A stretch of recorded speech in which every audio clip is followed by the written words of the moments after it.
Good afternoon, and welcome into another remote edition of Cronkite Sports Now. I'm Josh Schaefer. Today is another day in this strange world void of sports, but Major League Baseball intends to change that. Earlier this month, it was reported that the MLB has been planning to move all 30 teams to Arizona to play a shortened season without fans.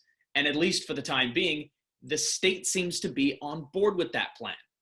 Arizona Governor Doug Ducey said in a press conference, quote, "I have had discussions with the commissioner of Major League Baseball, and while I want to hold the content of those discussions in confidence, I just want everyone to know that Arizona, at the right time, is very open-minded to hosting whatever Major League Baseball would like from the state at the time, and that it would be appropriate for public health if Arizona were to be in a position to reopen.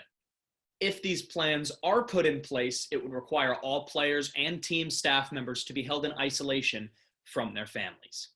Major League Baseball was put on pause just 2 weeks before its scheduled opening day, and that's been affecting players all across the league.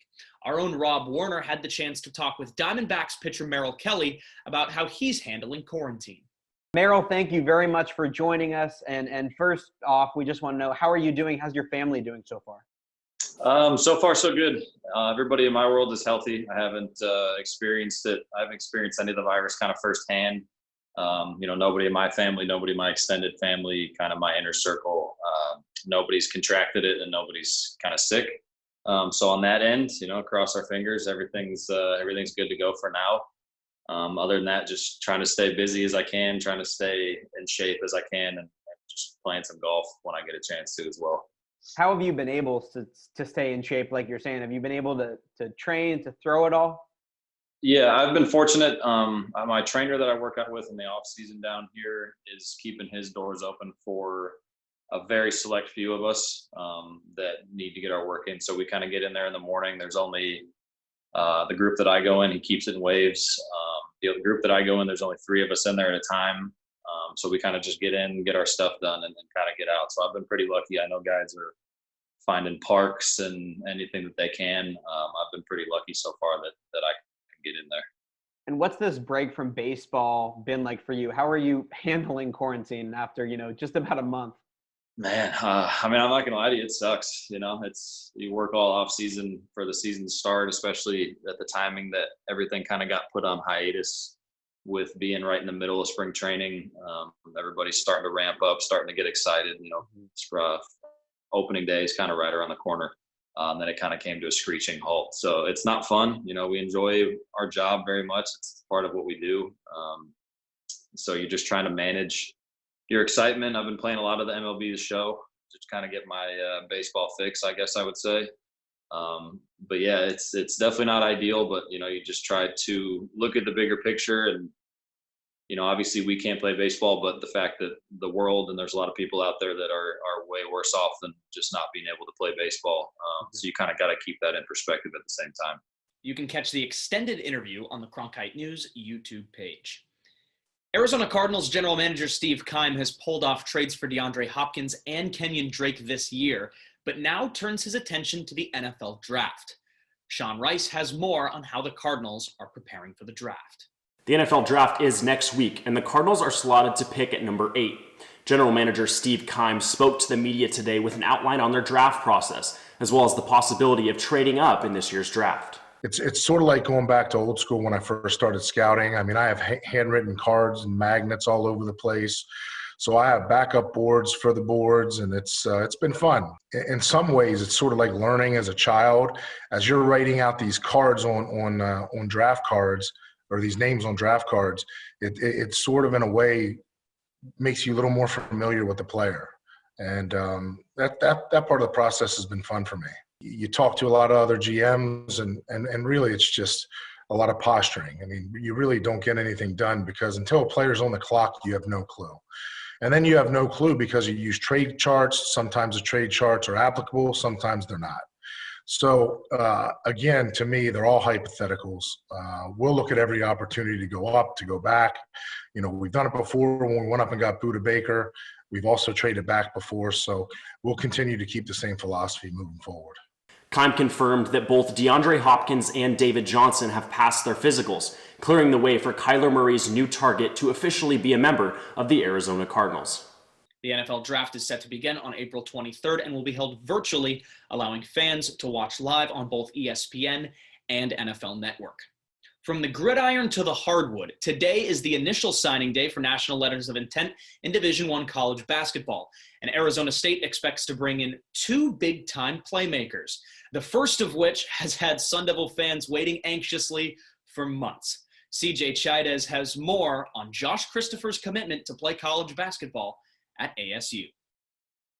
Sometimes I get mad at myself for picking such good schools, but I know next year I can only choose one.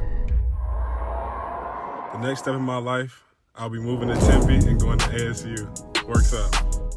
That was Josh Christopher on Monday, making the announcement he would be heading to Tempe to become a Sun Devil.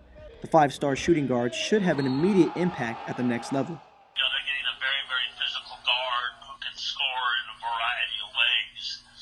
He can post you up, he can drive you, he can score on the second shot. Frank Burleson has reported on basketball prospects for nearly 40 years. The Hall of Fame writer believes the 6'4", 205-pound guard from Mayfair High School will be a tough matchup for opposing teams. I'd say he probably averaged, 12 to 15 free throws a game because he was just so, this combination of skill with the ball in his hands and then, size and strength and quickness and determination. I mean, he's just very, very, very difficult to contain. Christopher joins his older brother Caleb, who was a freshman on this past season's ASU team. The two were backcourt mates in high school and will be reunited on the hardwood come next season. Sun Devil source publisher Chris Cartman believes that could have tipped the scale when it came to deciding where to play.